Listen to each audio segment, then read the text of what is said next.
Bom dia a todos. Estamos aqui para mais uma sessão da Faculdade de Medicina e da Gerência de Ensino e Pesquisa do UPES, ambos da UFBA. E hoje a gente vai ter o prazer de ter o professor Paraná, Raimundo Paraná, falando de um problema muito discutido e muito importante de algum tempo e na atualidade, que é DILI. O professor Raimundo Paraná é professor titular da Faculdade de Medicina da UFBA, conhecido e reconhecido por todos nacional e internacionalmente, mais do que especialista em várias coisas, e nisso que ele vai nos falar hoje, tá bom? Professor Paraná, por favor. Obrigado, Adriana. Imensa satisfação estar aqui nesse anfiteatro. Eu estava falando hoje, a gente tem uma sessão que começa às 6h30 da manhã hoje, na 4B. Estava falando, deixa eu ver se já chegou alguém da 4B, não chegou ainda. Onde eu falei que esse dia que tinha a sessão clínica, nós chegávamos 6 horas da manhã, os internos. Chegávamos 6 horas da manhã para quê? Para poder às 10 horas estar todo mundo livre e vir para cá, senão não achava lugar no auditório. E todo mundo queria vir. Me lembro que o professor Rebouço sentava aqui, o professor Tomás sentava ali. Era o ponto alto, juntamente com a sessão de óbito e a sessão anatomoclínica. Eram 3 sessões que os alunos do 4º, 5º ano e os residentes disputavam. As coisas mudaram, ao meu ver, pelo desfecho, pelo que eu observo no desfecho, no resultado do produto que nós estamos formando nas universidades, mudaram para pior. Eu preciso fazer esse registro assim, aqui, porque eu vivi 2 tempos, e um tempo que tinha tudo para ser melhor e não está sendo, lamentavelmente, né? Mas vamos lá. Vamos falar aqui de um grande problema de saúde pública ignorado pela maioria dos profissionais de saúde. E aí eu não falo só médico, todos os profissionais de saúde ignoram esse tema, porque os profissionais de saúde hoje vivem mais nas telas dos celulares, no Google, do que nas fontes científicas. Então, as fontes científicas estão ficando menos importantes do que as informações que chegam por redes sociais ou pelo Google. Nós estamos falando de 2 doenças que antigamente nós chamávamos de hepatotoxicidade. Hoje a gente chama DILI, Drug Induced Liver Injury, ou doença hepática induzida por droga. E a partir de 2010 para cá, a hepatologia mundial resolveu separar a ILI, Herbal Induced Liver Injury, doença hepática induzida por erva. Por quê? Porque até então a gente tinha um conhecimento da doença hepática induzida por medicamentos alopáticos frequentes, e a gente relatava aquilo que, de certa maneira, a gente já sabia, não nos surpreendia tanto, porque haviam estudos de registro, que são os estudos de fase 3, onde casos isolados eram detectados, e isso já constava, inclusive, em bula, e quando não constava em bula, constava nos bancos de dados dos grandes centros internacionais, dos grandes consórcios.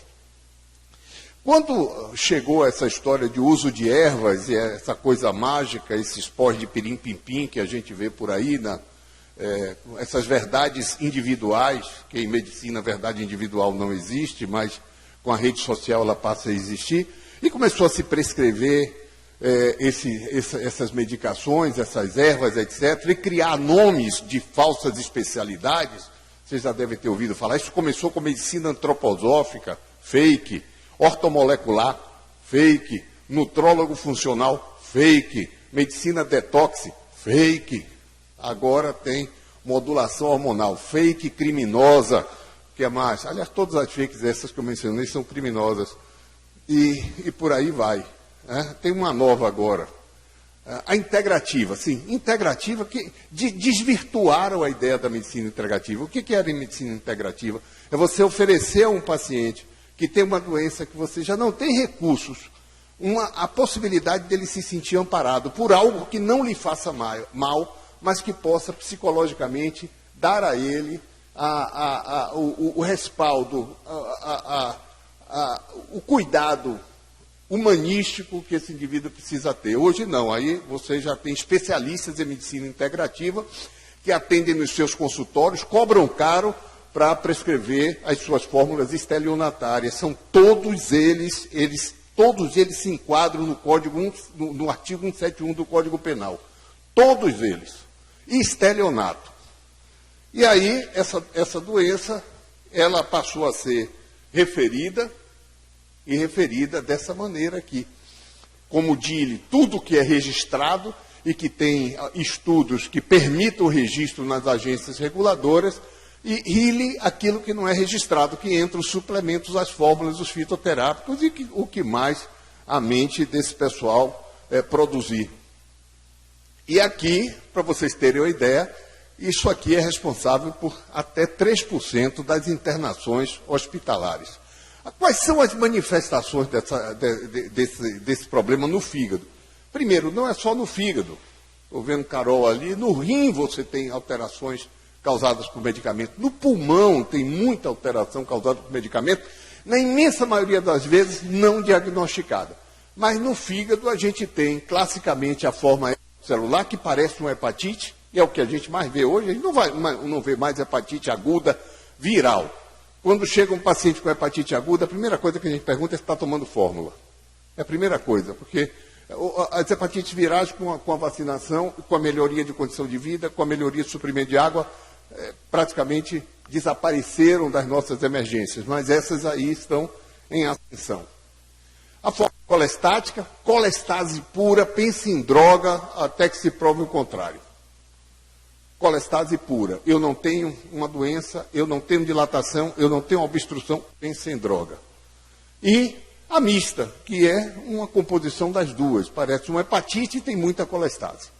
Porém, atualmente a gente está vendo um aumento de outras formas. Estamos em curva de aprendizado para entender essas outras formas. Acontece muito com a esteatohepatite não alcoólica, as doenças vasculares e as chamadas alterações hepáticas mínimas, que são pacientes que têm grandes alterações tem alterações persistentes de aminotransferases, e a gente não sabe o que é. Quando a biopsia encontra uma coisa que a gente também não sabe o que é, porque é bem nova. E eu vou mostrar aqui para vocês. Aqui está um quadro compatível com NASH, com esteatohepatite não alcoólica, com esteatose, balonização de células, e aqui a gente conhecia isso com tamoxifeno e amiodarona, mas agora várias ervas estão causando isso também. A chamada indução hepatocítica, isso aqui, olha, é um hepatócito mais esbranquiçado, aparece com o citoplasma todo granulado. Isso aqui é redículo endoplasmático proliferado. Quando é que a gente vê isso hoje? Quando o paciente tem isso, geralmente tem implante hormonal, ervas e suplementos. Antes a gente sabia que grandes reposições de estrógenos davam. Hoje, o tal do chip da beleza é um dos causadores dessa história. E a gente não sabe onde isso vai dar. Aqui, DILI vascular. Isso aqui é uma doença veno-oclusiva do fígado, ou também conhecida como síndrome de obstrução da veia centrolobular. O que é que ocorre com essa? Isso a gente já conhecia anteriormente que alguns medicamentos podem causar isso. A azatioprina, um deles, a oxaliplatina também pode causar. E erva, descreveu primeiro aqui na Bahia, eu não tinha nem entrado na faculdade, mas ouvi isso, foi por volta de 74, 75, teve um surto dessa doença na Bahia pelo consumo de uma erva chamada mãe preta. Eu não sei nem mais se ainda é comercializada. Foram várias crianças que tiveram essa doença, foi descrito aqui pelo professor Caime, que vocês não pegaram, era excelente. Aliás, aqui tinha o melhor serviço de patologia hepática do Brasil. Formou patologistas para o Brasil todo. A residência daqui era mais disputada do que a da USP, em patologia, sob o comando do professor Zilton Andrade. Infelizmente, a gente já não tem mais isso. Estamos aqui com uma outra situação, que é esse fígado aqui poliédrico, com espaços portas, veia centrolobular. Isso acontece em chás para perder o peso, oxaliplatina e com freio. E aqui, uma lesão típica do anabolizante, cada vez mais comum. Quando a gente vê essa lesão, sinusoides dilatados, a gente pensa imediatamente em anabolizantes. E mais recentemente, esse tipo de lesão em torno do ducto biliar, que a gente já conhecia na AIDS, é também descrito como associado ao uso de suplementos, alguns suplementos alimentares. Como tudo em medicina, isso não mudou desde a época de Hipócrates, o nosso princípio é primum non nocere. Primeiro não faça mal, depois procure fazer o bem. É por isso que todo médico ele tem que ter a balança da sensatez. Isso é o juízo crítico. Não há nada que você faça na sua profissão que não tenha risco. Tem um risco intrínseco. O que você vai fazer é pesar o seu risco com o benefício. Até o fato de você não fazer alguma coisa tem um risco. E você vai pesar isso com o benefício. É assim que o médico tem que pensar. Não banalizar uma prescrição com colocações absurdas, abjetas, como o que é natural não faz mal. Mentira! Ou isso é ignorância, má qualidade técnica, ou é má qualidade moral, e frequentemente as duas coisas juntas. Frequentemente, infelizmente, é uma crise de princípios que a gente está passando nesse país e que passa não só na política, não, passa em todas as áreas. E a nossa está no meio, sem dúvida. Se você não tem informações sobre benefício, qualquer risco ele é elevado. Qualquer risco, por menor que ele seja. Então, eu não posso prescrever algo se eu não tiver um benefício específico. Isso quem me dá essa informação é a evidência científica, é a literatura científica. Mas hoje a gente tem as fake news em saúde, que entram através das redes sociais e da internet, e que trazem profissionais inidôneos, que vendem ilusões, enchem seus consultórios com autopropaganda, criam falsos conceitos, prescrevem fórmulas, e eles ganham pelo que prescrevem, o que é proibido pelo nosso Código de Ética, o nome disso é conflito de interesse. Eles vendem o que eles prescrevem, isto não é coisa de gente honesta, não é possível que um oftalmologista atenda numa clínica, numa ótica, não faz sentido isso. Mas, infelizmente, dentro dessa crise de princípios que o país está passando, isso virou normal. E as pessoas sequer se tocam o tamanho desse conflito do interesse, desse delito que está ocorrendo. Mas ele continua ocorrendo e continua fazendo vítimas. Isso a gente tem que fazer uma autocrítica também. Tem que fazer uma autocrítica. Dentro do nosso sistema de saúde, que para mim é a maior política de reparação social que o mundo já conheceu, posso dizer porque vivi aqui nessa escola antes do SUS e hoje pós-SUS, é outro país, é outro Brasil, é outra doença, é outro paciente que frequenta o hospital. Não é mais paciente com quaxiocó, com marasmo, com aquelas doenças infecciosas. Metade do hospital era ocupado por ectosomose e doença de Chagas. Não é mais isso. Mudou. O que a gente frequenta aqui na enfermaria é algo, obviamente, às vezes muito mais complexo e avançado por dificuldades ainda de acesso, mas é algo semelhante ao que você vê na Europa, nos Estados Unidos, mais ou menos a mesma coisa. Isso graças ao SUS. Mas o próprio SUS resolve colocar 500 fitoterápicos no rol terapêutico. Não tem, e tem estudos de registro. Não tem estudos de fase 3, na imensa maioria. Me lembro que tem um que é o Philanthus amarus. Sabe o que é o Philanthus amarus? O quebra-pedra. Não faz quebra-pedra nenhuma, não é diurético coisa nenhuma, e a única coisa é que ele não faz mal. Mas bem nenhum não faz, a não ser o indivíduo urinar porque está bebendo muito chá. Como se bebesse água, Coca-Cola, faria a mesma coisa. Cerveja, mesma coisa. É um dos poucos. Mas outros fazem mal. Eu trouxe um deles aqui, o óleo de cártamo, que está nessa lista e que é, no mundo todo, condenado por causa de hepatite fulminante. E está na lista do nosso sistema de saúde. Então tem que fazer autocrítica. Passar algumas... Nós temos... Foi criado em 2012 aqui, que estuda hepatotoxicidade, e tem um consórcio internacional aqui, algumas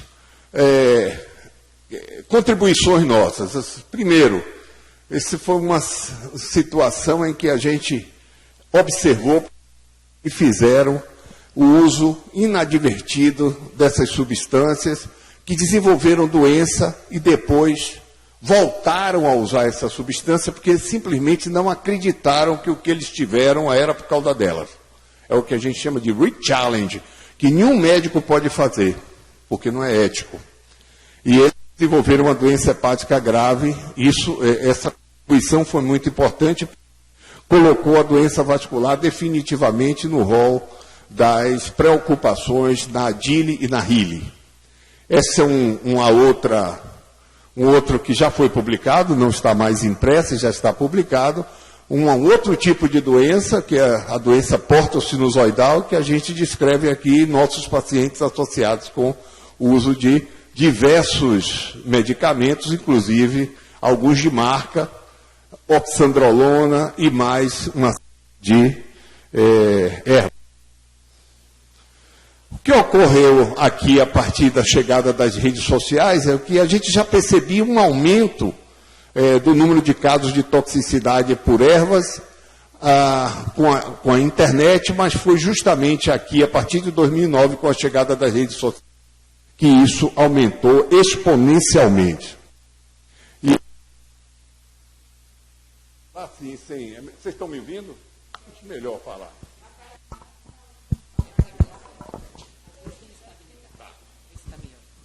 E aqui eu mostro para vocês como é que está a situação. Ali foi até 2016, 2017. Olhe como foi 2009 o número de registros de casos publicados utilizando um algoritmo de validação para toxicidade, que é o RUCAM, hepatite por ervas. Olha o número de casos. Aumentou exponencialmente. É um absurdo. E continua aumentando. Não parou. Por quê?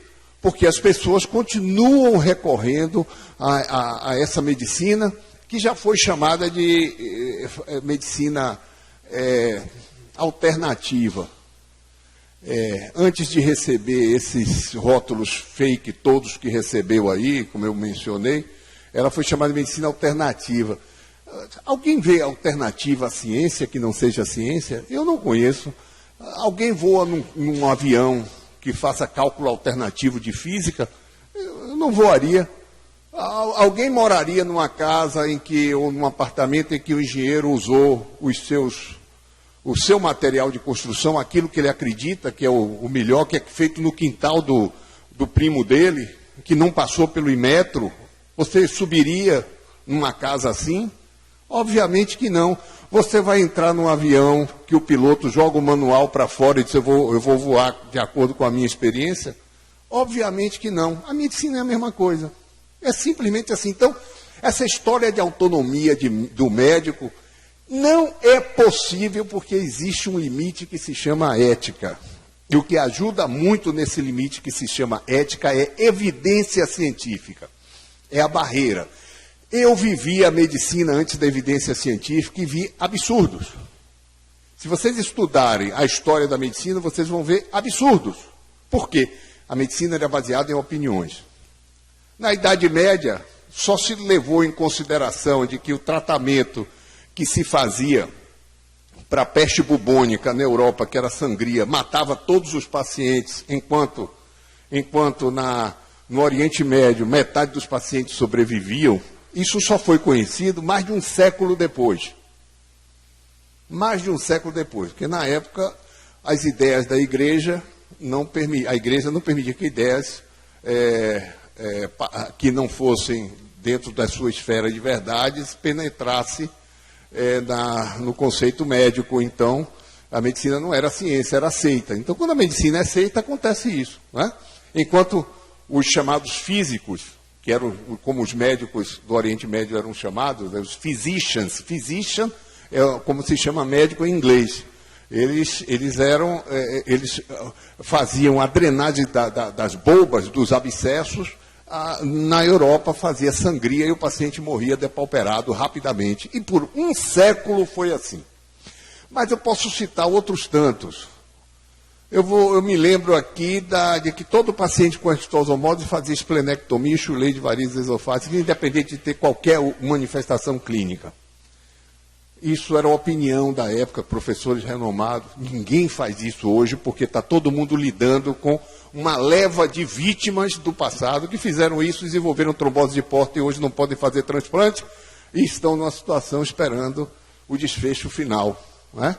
A talidomida foi uma outra situação, uma geração inteira de pessoas que nasceram com deficiência em função do uso inadvertido da talidomida, e por aí vai. Eu ficaria aqui a manhã toda, a tarde toda, falando de grandes erros. Então, por que a gente tem a medicina baseada em evidência? Para dar o freio, para dizer não é o que você acredita, o que você tem que fazer para o seu paciente é o que você pode provar.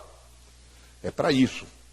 Então, eu ouvi aqui do professor Rebouças, que sentava aqui nessas sessões, ele sempre dizia, olha, a medicina é uma arte, mas é uma arte que não pode sair do papel. O que era o que ele chamava de papel, do paper. O paper das boas publicações. Isso naquela época que a medicina baseada em evidência estava no início, bem no início. E ele dizia com muita propriedade, em medicina, quando você tem muitas verdades, é porque você não tem nenhuma.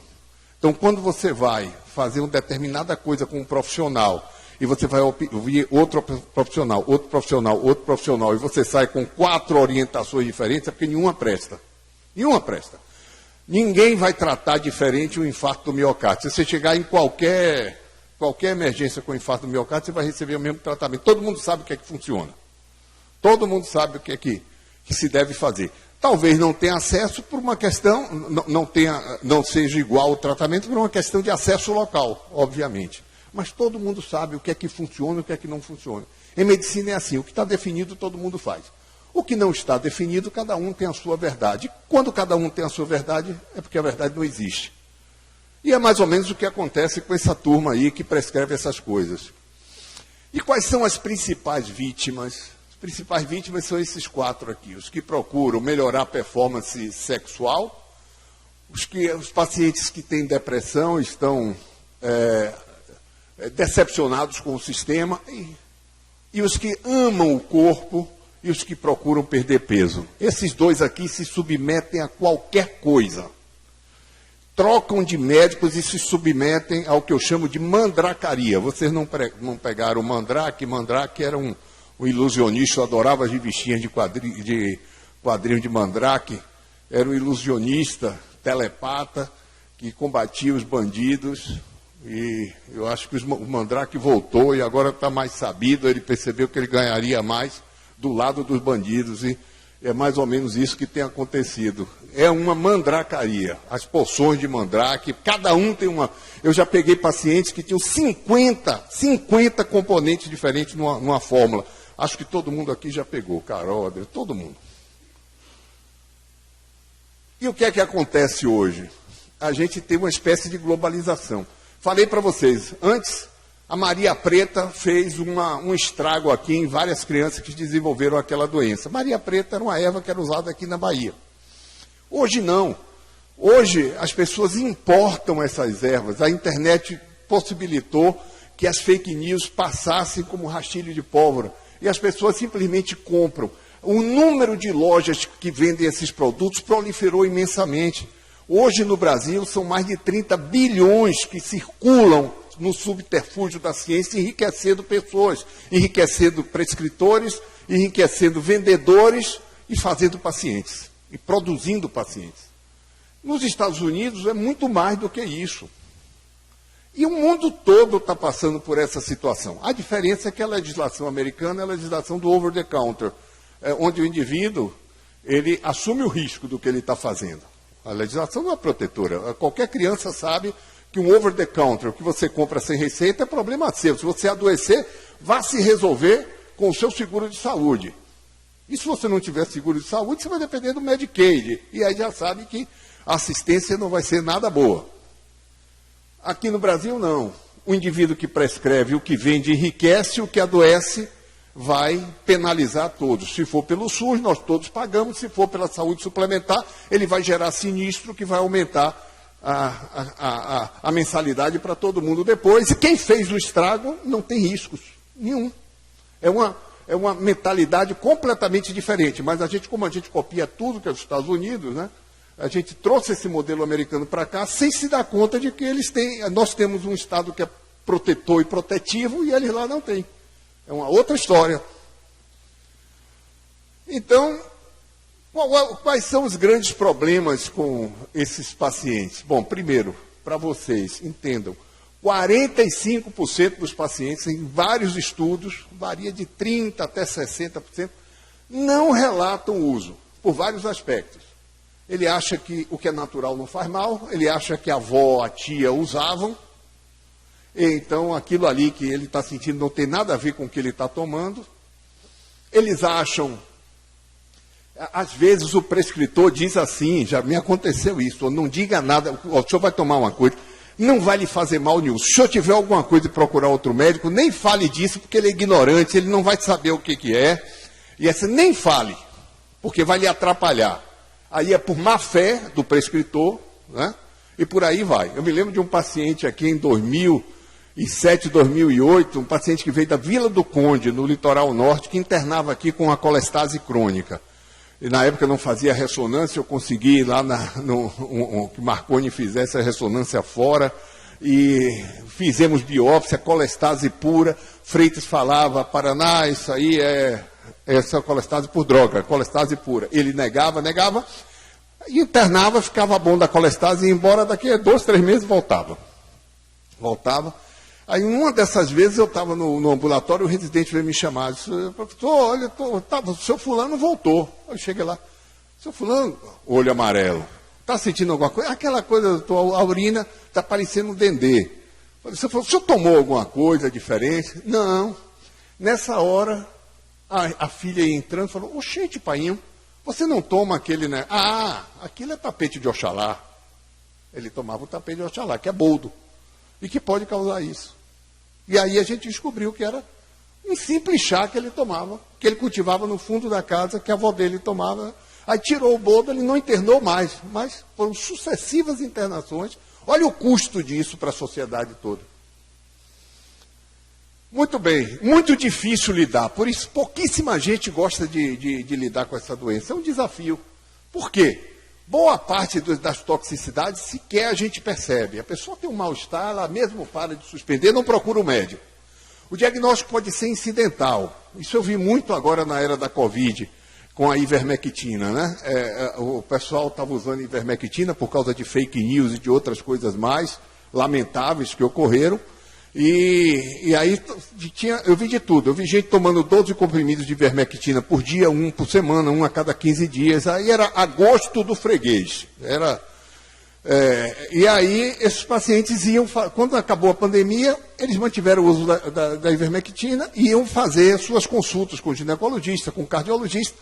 Encontrava transaminase elevada, mandava para o hepatologista, a gente já perguntava, está tomando ivermectina? Tá, tire, vamos repetir daqui a 15 dias. Aí já normalizava. Um caso só que fez uma colestase maior, etc. Então, mas a maioria, assim, ou é incidental ou simplesmente a gente não diagnostica. Sintomas específicos, que vão desde náusea, vômito, icterícia, colúria, são minoritários. Mas eles podem chegar a um estágio de gravidade com hepatite fulminante, que é extremamente grave e que exige transplante de fígado. Felizmente é mais raro. Diagnóstico é extremamente difícil. Diferente das outras doenças hepáticas, a gente não tem marcador. Quando tem uma hepatite B, a GHBS. Uma hepatite C, anti-HBS. Uma hepatite autoimune, FAM, antimusculo liso. Uma hemocromatose, ferritina, saturação de transferrina, mutação HFE. Tem marcadores para a maioria das doenças hepáticas. Aqui não tem. É um paciente que apresenta alterações no fígado, a gente não sabe a causa, e a gente tem que usar o critério da temporalidade. O que é que está usando, há quanto tempo está usando, está combinando com o quê? E aí, a exposição pode estar presente ou pode ter acontecido até 3 meses antes, já confunde. E aí, se a gente pensa na possibilidade, a gente tem que suspender o medicamento e observar a evolução. É o que a gente chama de challenge. O Day Challenge é, eu tenho uma agressão ao fígado, eu suspendo e tudo melhorou depois da suspensão. Isso conta ponto. Rever a literatura para ver se aquilo já tinha sido demonstrado, porque a gente fazia com a ivermectina, e tinha sido fartamente demonstrado. E fazer paralelamente o diagnóstico diferencial com todas as outras doenças hepáticas. Isso exige expertise, não é todo o centro do Brasil que pode fazer. Aplicar um algoritmo de validação. Pouquíssimos centros, porque a gente precisa de um farmacêutico conosco. Isso toma tempo, 1 hora mais ou menos, para terminar. Quer dizer, não é a realidade dos nossos ambulatórios nem consultórios. E aí a gente para por aqui, o algoritmo vai nos dizer alta probabilidade, média, baixa probabilidade. É tudo que a gente pode fazer. E não é por outro motivo que esse pessoal está em céu de brigadeiro, porque dificilmente a gente pode confirmar a toxicidade. Quando confirma, aí mudam de nome, mudam de fórmula. E tem o re-challenge, que nós não podemos fazer, mas de vez em quando tem médico que faz. Eu me lembro de um paciente que tinha clavulonato, amoxicilina, é uma das drogas que mais causa colestase. Esse paciente fez clavulonato, amoxicilina, colestase, e eu disse a ele, se o senhor tiver novamente qualquer problema, o senhor não pode tomar essa droga. Anotei e dei para ele. Ele voltou aqui 5 anos depois com uma colestase imensa, dessa vez pior, porque ele tinha Venous Bile Duct Syndrome, que é o síndrome de varredura de ducto biliar, que pode ser irreversível 50% das vezes. E aí eu falei, mas eu não disse ao senhor que o senhor andasse... Mas, doutor, eu mostrei. Aí ela me perguntou, a médica me perguntou se eu já tinha tomado benzetacil. Eu disse que tinha. Ela perguntou se eu tinha alergia. Aí eu disse que não. Aí ela disse que eu podia tomar. Então ela confundiu DILI, que é uma consequência de um background genético do indivíduo a uma determinada droga, com alergia a dipenicilamínico. Então, faltou muita coisa a esse profissional que expôs o paciente a um risco. Novamente, um risco. Felizmente, depois de 1 ano e meio, ele normalizou. Mas foi 1 ano e meio e poderia não ter normalizado. Deixa eu ver como é que eu estou aqui para não... Vamos lá. As mulheres são as principais vítimas, e, sobretudo, na questão do uso de ervas. E aqui estão outras contribuições do grupo. Isso acontece mais do que a gente imagina. A gente monitorou um centro, uma unidade básica de saúde de Vitória da Conquista, e a gente encontrou em pacientes que eram medicados nesse centro de saúde 11% de critérios de toxicidade, e o médico que estava atendendo não conseguiu diagnosticar um sequer. Aqui uma outra... A questão da validação, é uma outra publicação nossa, validação dos algoritmos, e a gente optou pelo RUCAM. Semelhante situação, etiologia de hepatite fulminante no Brasil, estudo multicêntrico. Droga e ervas são as principais causas no país de hepatite fulminante, em centros de referência para transplante hepático, muito mais do que hepatite B, hepatite C, doença de Wilson e outras mais. O primeiro guideline, ou recomendação da Associação Latino-Americana foi com a nossa participação aqui do nosso grupo, que é um grupo de consórcio. Recentemente publicamos esse caso que foi daqui do UPES com moringa, que hoje está em várias e várias prescrições desse pessoal aí. Foi o primeiro caso que a gente mostrou aqui, a moringa oleífera, e de novo, o paciente tomou, fez a agressão hepática, normalizou, ele tomou de novo, que não acreditou. E aí fez uma agressão muito mais grave, que é o que acontece com o re-challenge, quando você reexpõe o paciente depois que ele já teve uma manifestação. No mundo todo é assim, não é só aqui não. No mundo todo você tem relatos, e aqui nos diz qual é a percentagem que esses relatos ocupam em cada país ou em cada continente em relação à relatoria de casos de toxicidade hepática. Aqui na América Latina, um compilado de 23 publicações, centelha asiática, isso já tem 10 anos, né? Centelha asiática, óleo de cártamo, aquele que está aqui no SUS, e o Herbalife. Mais recentemente, aqui no UPS, a gente fez esse levantamento nosso, a gente tinha, nas toxicidades do hospital, 25% por ervas, 25%. Algumas delas, Camellia sinensis chama-se chá verde. É o campeão, é o mais tóxico de todos, que é dito que é detox, que é... Ele não tem nada de detox, não tem nada de digestivo, não tem nada de antioxidante. O que ele tem é catequina, que pode causar danos sérios ao fígado. Quando você toma como chá, como faziam e fazem ainda os orientais, o pessoal do Magrebe, do norte da África, não causa nada, é um talinho na água a 70 graus. Mas aqui no Brasil se frauda tudo. E aí se resolveu dizer que o chá verde era detox e botar em cápsula. Aí você concentra a catequina 500 a 5.000 vezes. Aí ele se torna tóxico e causa toxicidade bastante grave. E outras mais, a Ruellia baiensis também, a erva chinesa, o germanda, que é conhecido aqui como erva cavalinha. Essa eu chamo de erva maldita. Ela interage com todas as medicações, porque ela é um potente bloqueador do CYP, do citocromo P450. Primeiro, as armadilhas para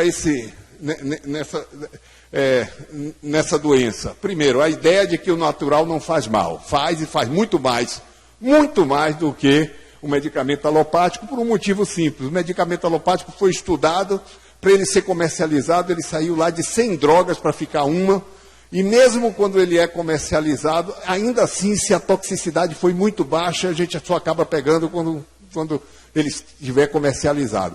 Essas outras propostas não tem estudo nenhum. Então, a gente só vai aprender quando alguém adoece ou alguém morre. É mais ou menos isso. Então, diferentes partes da mesma planta também podem concentrar diferentes princípios ativos. Isso acontece com o confrei, com os alcaloides. Se você colhe na floração, a melissa também concentra princípios ativos e ele se torna mais tóxico. Quem é que controla isso antes da comercialização? Ninguém. Interações medicamentosas, vou correr um pouquinho, as interações medicamentosas, elas passam geralmente pelo citocromo P450, que é pela metabolização hepática, gerando metabólitos intermediários que são tóxicos, entre ervas e alopáticos. Ou passa pela disputa do sítio da albumina, aumentando a biodisponibilidade. Exemplo, se você está usando cumarínico no paciente e você usar boldo, esse paciente vai sangrar, porque a boldina compete com o mesmo sítio de carreamento na albumina do que o cumarínico. E aí ele desloca o cumarínico e esse paciente vai ter uma biodisponibilidade maior, vai ficar incoagulável. Já vi casos assim. E aqui tem um sem número de... Eu trouxe alguns só para chamar a atenção de vocês, os principais. Uma simples cápsula de alho não pode ser usada com metronidazol, com clopropamida. Quem é que liga para isso? Ninguém. É tão banalizado. A tal da erva cavalinha, qualquer droga metabolizada do citocromo P450, o tal do ginseng que está nesses shots ridículos que estão aí na internet, shot de ginseng com limão, com não sei mais o que, com cúrcuma, que está na moda. A cúrcuma é outra, que tem interações imensas. E por aí vai. Mas aqui tem uma lista imensa. Imensa. Até a silimarina, que não serve para nada, mas é usada por alguns como protetor do fígado, não serve para nada. Não tem nenhuma... Hepatologista não prescreve silimarina, uma das drogas mais vendidas no Brasil. Ela pode interferir com metronidazol. Outra armadilha, você tem lá dentro do suplemento que você está consumindo algo que você não vê no rótulo. Isso não é nada incomum, não. 40%. Então, o paciente, às vezes, adoece usando suplemento. O que é que tem no suplemento? Tem uma proteína. Não é para adoecer ninguém. Adoece o rim. Proteína adoece o rim. O fígado, não. Essas creatinas, né? Esse rim desse pessoal, não sei o que é que vai dar no futuro, mas no fígado, não. Mas quando você vai ver, na fórmula, tem o que não estava no rótulo. E tem muita coisa. Tem, inclusive, nimesulida, numa medicação que era a base de cúrcuma, para tratar dores articulares. Não estava no rótulo. Tem testosterona em suplementos que prometem ganho de massa muscular. 25%. Por quê? Suplemento não dá ganho de massa muscular nenhum. Mas se você pegar em alguns lotes e colocar lá dentro, você tem algoritmo. É o mesmo algoritmo da fake news que vocês viram aí ultimamente. Uma pessoa influencia tantas pessoas que vão influenciar tantas pessoas. É mais ou menos assim. O indivíduo, ele sentiu que ele ganhou peso, ele está achando que é do suplemento, ele já vai prescrever, já vai passar adiante. E alguns vão adoecer no caminho. Também já vimos aqui alguns casos. Substâncias não declaradas no rótulo, isso foi do nosso estudo do nosso consórcio. 51% do que a gente encontrava dentro não estava nos rótulos. Mas ainda aqui no Brasil, em 101 suplementos, um trabalho da Escola Paulista de Medicina, 33% ou 25% tinha testosterona e derivados de testosterona dentro e 36% tripertenos e fitoesteroides. Aqui é um trabalho nosso com pacientes que adoeceram pelo consumo dessas substâncias. A amora está muito em moda também para tratar a menopausa, né? E aí a gente vê o que é que tem nesses troços aqui que são prescritos. Tem esteroide, tem diperteno, tem triperteno, tem alcaloide e por aí vai. Isso é difícil ser feito, porque a gente faz com um consórcio com a Faculdade de Farmácia, no Laboratório de Farmacognose.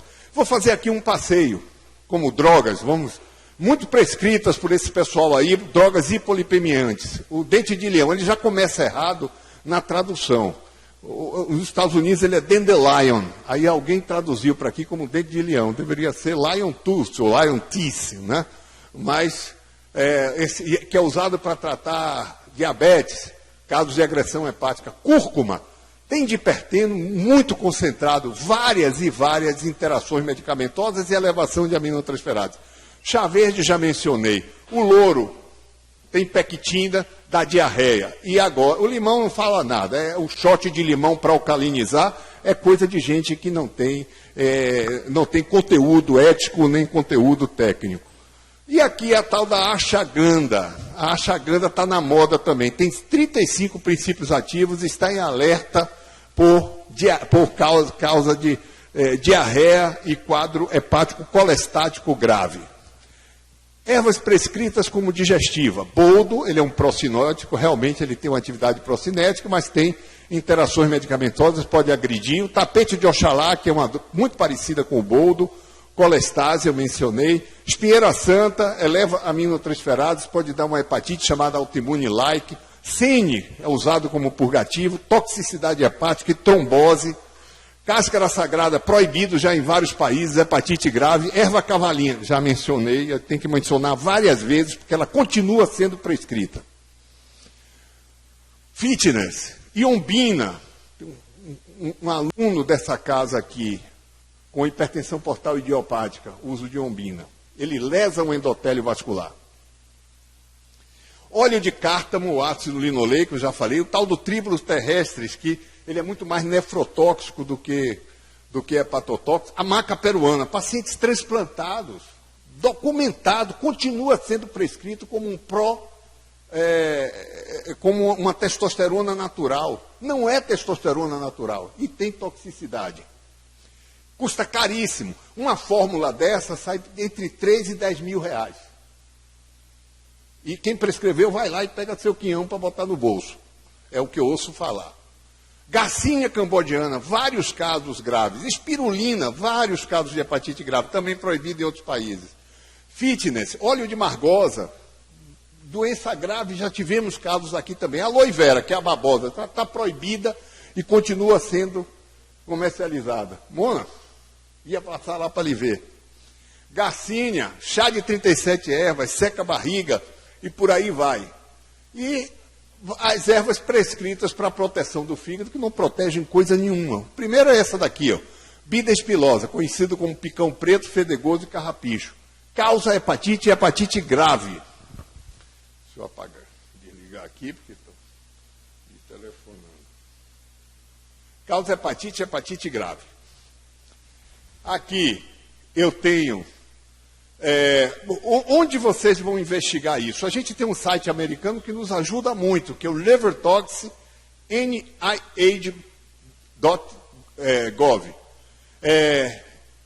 Esse é um site de toxicidade onde essas ervas são descritas. Acontece que muitas ervas que são usadas lá não são usadas no Brasil. Quando a gente tem uma que é usada aqui também, tranquilo, mas quando não tem, paciência, a gente não tem informação. E agora a gente tem esse consórcio e a gente disponibiliza no site do LatinDili, que é o consórcio latino-americano, tudo que a gente vai encontrando aqui, vai passando e com esse grupo aqui de colegas. Como diagnosticar mais, pensar mais, ler mais e colher dados com a família, porque muitas vezes o paciente sonega. Muita atenção com as interações medicamentosas, falar disso exaustivamente no curso de saúde, divulgar o LiverTox enquanto nós não tivermos um site nacional e criar referências que hoje nós só temos aqui na Universidade Federal da Bahia, por incrível que pareça, no Brasil. O Rio Grande do Sul está fazendo agora, com a doutora Divora. Mas o único estruturado aqui é o nosso. Como tratar, suspender a droga suspeita, como você faz com qualquer medicamento alopático. Eventualmente pode utilizar ou corticoide ou ácido ursodeoxicólico, mas isso é uma decisão do especialista, do hepatologista, caso a caso. Melhorar, conscientizar a todos é importante para a prevenção dessa doença. Denunciar quem pratica essa falsa medicina, precisa ser denunciado. Orientar o paciente que denuncie quando ele adoece por essas práticas. Isso não tem semana que não tenha 2, 3 pacientes. O último que eu vi é um jovem, 22 anos, fazendo reposição hormonal. Onde já se viu? Repor testosterona num jovem de 22 anos. Quando ele foi, eu disse, me dê seu exame. Testosterona era normal. Ah, mas ele disse que para a minha idade a testosterona tinha que ser... Onde foi que ele leu isso? Isso não está escrito em lugar nenhum. Prescreveu uma dose absurda. Ele estava com mais de 1000 de testosterona livre. Fez uma colestase, parou de estudar um semestre com um prurido absurdo, atrapalhou a vida desse rapaz por um semestre inteiro. Um absurdo, mas está acontecendo no dia a dia. Agora, detalhe, quem vendeu a testosterona, quem prescreveu. Fiscalização quanto ao conteúdo, evitar as multifórmulas, evitem fórmulas. Só em último caso. E essas fórmulas que não têm nenhuma documentação científica, nenhum sentido. E aí a gente vai para essas aberrações aí. Não fica só no que eu falei, mas aí tem autohemoterapia, um absurdo. Terapia de desintoxicação do fígado, um absurdo. É uma picaretagem sem tamanho. Ozonioterapia retal, onde já se viu. Infelizmente, um congresso se debruça sobre uma causa que é meramente técnica e faz uma lei para obrigar. Olha o tamanho do lobby, olha o tamanho da irresponsabilidade. Não bastasse o que a gente viu com a fosfoetanolamina há 15 anos. A fosfoetanolamina surgiu como uma droga do câncer e se dizia que ela não era comercializada porque era uma droga barata, era brasileira e a indústria farmacêutica estava proibindo, porque por causa da competição, mas ela tratava todo tipo de câncer, curava câncer, e foi uma pressão na sociedade, os jornais televisivos todos falando disso, aí a Anvisa vai avaliar o que tinha de produzido e diz, não tem nenhuma evidência científica, não vamos permitir a comercialização. O Congresso Nacional vai lá e aí faz uma lei para obrigar a distribuir fosfetanolamina no SUS. Aí a Anvisa disse, tá bom, a gente vai fazer, mas vamos fazer um ensaio. Aí chamou o ICESP em São Paulo, que é da USP, que é o maior serviço público de câncer, vamos fazer um ensaio, fosfetanolamida, em estudo clínico controlado. Com alguns meses teve que suspender, porque os pacientes morriam muito mais com a fosfetanolamida. E ficou por isso mesmo. Ninguém foi penalizado, ninguém nem lembra o deputado que votou, eu me lembro. Até porque ele chegou a outras esferas do poder. Muito bem, aromaterapia, detoxiterapia, modulação hormonal e por aí vai. E tudo que a imaginação ocorrer. Vou chamar a atenção disso daqui, porque foi uma paciente que me trouxe, só para encerrar. Essa paciente chegou para mim com a transaminase elevada, tomando um monte de porcaria, e estava marcado para fazer essa sessão aqui. Essa sessão é uma sessão que depura metais pesados. custa R$ 1.500 a sessão. Ela trazia uns 200 exames e me disse assim, poxa, eu tirei 40 tubos de exame, doutor. Eu falei, olha, quem me pediu 40 tubos? Não, meu médico. Tá. Eu disse, olha, eu costumo dizer para meus alunos que médico que pede muito exame é que estuda pouco. Médico que estuda muito pede pouco exame. Por quê? Porque ele sabe fazer raciocínio clínico e ele usa o exame como complementar. A pior coisa que você pode fazer na medicina é a subversão. É você ser fraco tecnicamente e procurar o diagnóstico da doença através do exame, que é uma amostra biológica e tem variações que, se não forem contextualizadas, só servem para atrapalhar. E aí ela fez um alumínio, o alumínio estava um pouco elevado, então ela ia detoxicar alumínio. Aí eu falei, mas olha, a senhora não tem indicação. Primeiro, não se pede alumínio para nada. A senhora trabalha em alguma fábrica de alumínio? Não. Não tem que. Mas ela tinha pedido chumbo, alumínio, selênio, cromo, fútil, tudo fútil desnecessário. E aí eu disse, vamos fazer o seguinte, amanhã a senhora vai em outro laboratório e colhe seu alumínio. Antes da senhora ir fazer a sessão com ele. Não deu outra, o alumínio estava normal. Então, o nome disso é captation. Captation. É você solicitar uma série de exames, as amostras biológicas têm variações. Se você comer, por exemplo, uma castanha do Pará num dia e dosar o selênio no outro dia, ele vai estar elevado. Qual a importância disso? Nenhuma. Mas, se ele quiser valorizar, ele vai valorizar e vai vender a mandracaria dele e vai ganhar o dinheiro em cima disso. É a captation, né? Então, esse aqui é o nosso consórcio internacional, que hoje já conta com outros participantes. E aqui é o nosso grupo de DILE aqui do UPES. Pronto. Só isso. Está ali, é? Eu encontrei com ela aqui hoje. Parabéns, professor Paraná. Aí, ó, ainda fez homenagem à família Latado aí, ó. Minha filha está ali no meio. Tudo bom? Vamos lá, tem perguntas aí? Professor Paraná? Eu vou comentar que eu gostei muito dos sites que foram colocados, porque apesar de assim, eu me considerar uma pessoa ligada no assunto, tem muito desconhecimento da nossa parte em relação a onde a gente pode identificar. Eu até fotografei a parte, porque vai ser, agora, a partir de agora, vai ser plataforma de consulta permanente no atendimento de pessoas, né? Perguntas? Também não. Com certeza, Qual é o problema do liver tox? É que você, muitas vezes, o que é usado aqui tem outro nome lá. E você pode usar, você tem que dar um trabalho que você tem que entrar pelo princípio ativo. Vou citar, erva cavalinha, por exemplo, lá é germander. Se você entrar como erva cavalinha, não vai achar nada. Mas se você entrar como germander, vai achar. Quer ver o outro? Black coche. Outro dia um colega ligou, tô com um paciente assim, um colega do Rio de Janeiro. E será que isso causa mal? Eu nunca vi. Tinha um nome, eu não me lembro o nome. Aí eu fui olhar o que era. Aí, pelo princípio ativo, eu vi que era o black coche. Black coche causa toxicidade direta ao fígado. Isso dá um trabalho danado. Muitas vezes, eu pego durante a semana os pacientes suspeitos, anoto tudo, porque não tenho tempo durante. No final de semana é que eu vou estudar. Eu vou entrar no site. Tem outros, tem o Mobot também, que é o de botânica. Vou estudar. Dá um trabalho danado. Por isso que tem pouca gente que faz. E aí esse pessoal nada de braçada, né? Incansável que existe hoje em dia, né? De performance, né? Uma performance você tem que ter essa busca dessa performance, hoje em dia essa exigência que você tem que estar acima da média. Performance para o físico, porque para o intelecto nenhuma. Nenhuma para o intelecto. É cada vez mais atrofiado. O corpo é musculoso e o cérebro, o neurônio é desse tamanho. É mais ou menos assim, infelizmente.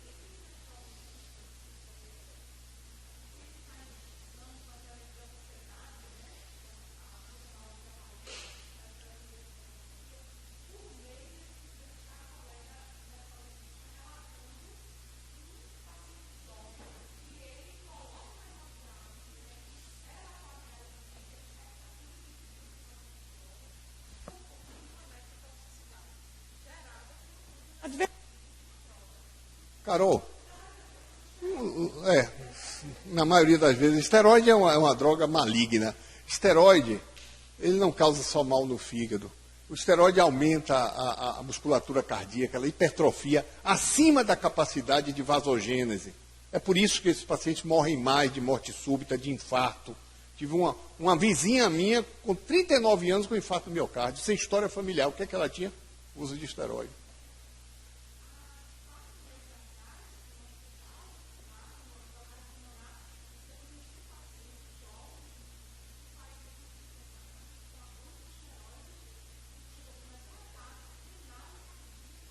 Sim.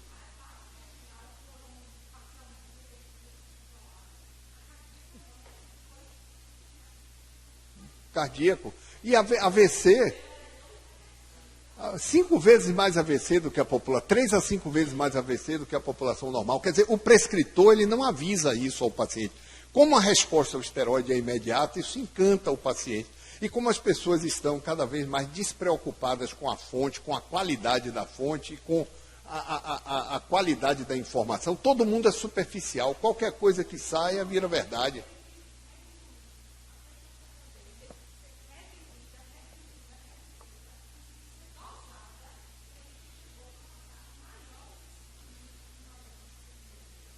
E esse prescritor tem CRM, ninguém tira dele o CRM. E ele está no manto da tal, como é que chama? A autonomia do médico. É autonomia. Imagine, alguém tem autonomia para adoecer uma pessoa? Ninguém tem autonomia para adoecer ninguém.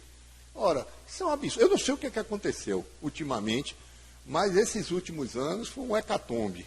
Não sei o que ocorreu, não. Porque foi uma perda de princípios que já vinha ocorrendo, mas explodiu muito rapidamente, muito intensamente. Um absurdo. Vou falar de suplementos, Carol. É dinheiro.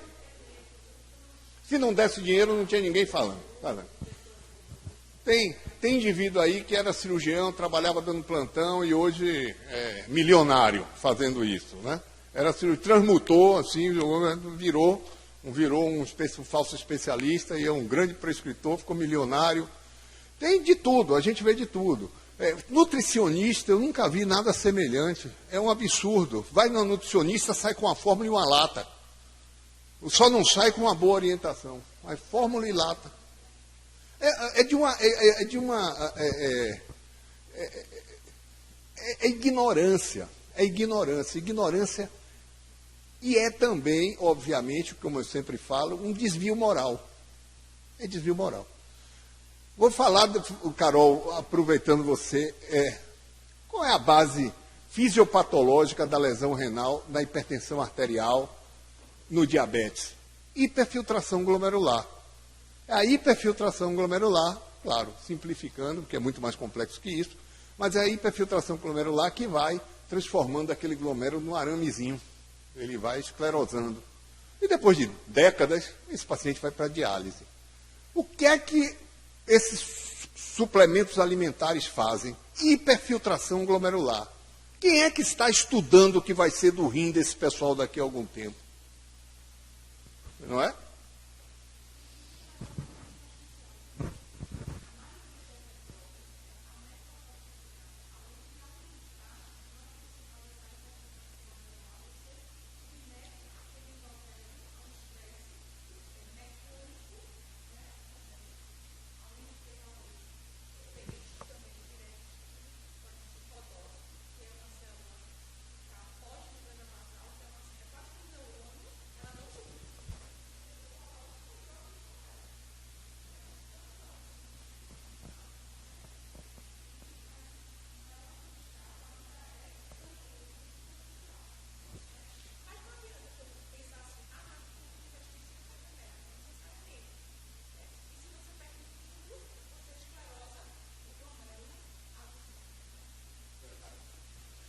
Verdade. E assim, é uma situação curiosa, porque se você der esses suplementos para o ratinho e sacrificar o ratinho um tempo depois e pegar o rim desse ratinho, dá para assustar, viu?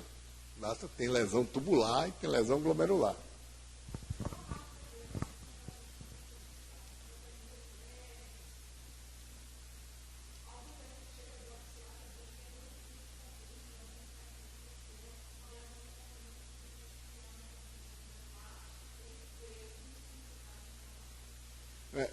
Eu acho que a situação é tão complicada. Eu tenho uma paciente minha, vou encerrar, porque tem uma paciente minha que me procurou recentemente, uma senhora muito bonita, uma senhora, filhos grandes. Ela tem um empreendimento hoteleiro fora daqui, e ela veio a Salvador para fazer, sabe o quê? Laser de barba, de pelos na face. Ela aí resolveu vir a mim, porque tem muito tempo que ela não vinha. E aí ela veio, e eu olhei a pele áspera, cheia de acne, cavanhaque, bigode, que ela não tinha. Está tomando alguma coisa? Ah, não, eu fiz o chip, estou me sentindo muito bem. O tal do chip da beleza. Ela não se deu conta que o que ela estava tendo era efeito adverso. Então ela estava indo no dermatologista de estética para fazer o tal do laser, gastando absurdo, e as sessões, ela vinha a cada 15 dias a Salvador para fazer a sessão, para perder a barba, que ela ganhou por causa do chip. Ela só não pensou no chip. Que tudo era pelo chip. Disse, vamos dosar sua testosterona. 600 de testosterona. Mulher, testosterona em mulher, nem tem que ser baixa mesmo, fisiologicamente baixa. Tanto que os exames laboratoriais que avaliam testosterona em mulheres não são validados. Você não pode tomar uma decisão terapêutica de reposição de testosterona numa mulher baseada na dosagem de testosterona livre, porque a dosagem de testosterona livre não é validada para a mulher. A variação é tanta que não é validada. Mas eles usam isso para dizer, olha, tinha que estar tanto, então tem que botar, e botaram o tal da gestrinona com testosterona e dá nisso daí.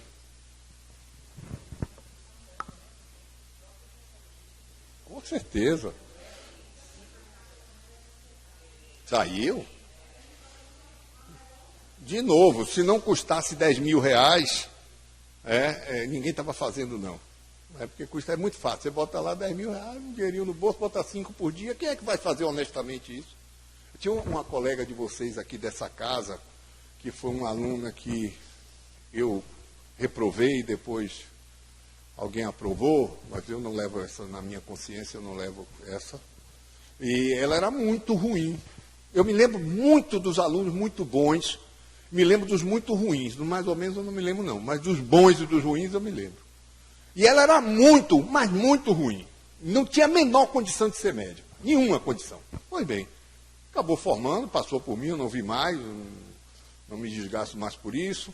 E aí, depois, em torno de 2017, eu descobri que ela tinha montado, ela fazia medicina detox, tinha montado uma casa detox lá pelo litoral norte, e ela atendia 10 pessoas por dia. Essas 10 pessoas iam, chegavam lá, tinha uma televisão, a paciente tirou foto para mim. Aí tinha os bichinhos que comiam fígado, aí aparecia uma ilustração de bebendo suco, descendo para lá, um suco verde, aí os bichinhos pulando do fígado, e aí depois pulando da pele.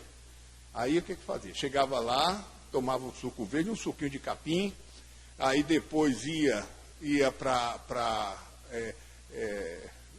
como é que chama? Sauna, para poder suar, voltava, fazia massagem linfática para poder mobilizar a toxina, e a toxina sai na pele. Vocês todos aqui sabem que nenhuma proteína pode ser excretada pela pele. Todos vocês sabem. Por isso que o queimado morre. Por que ele morre? Porque ele não retém proteína.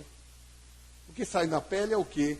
Água e eletrólitos. Jamais uma proteína complexa como uma proteína tóxica, uma proteína, uma proteína dessas poderia ser excretada pela pele. Mas no imaginário das pessoas, vindo aquilo tudo para inebriar, as pessoas iam lá e faziam. E ela atendia só 10, tinha fila, atendia só 10 e cobrava R$1.000 por dia. Ora, ela não teria condições de trabalhar em lugar minimamente exigente. E ela seguramente não iria ganhar R$10.000 por dia. Jamais, se ela trabalhasse honestamente. Depois da Covid, eu nunca mais vi, então acho que acabou a brincadeira lá, depois da Covid. Mas era assim, é fácil assim, é muito fácil. Como tudo que é desonesto, né?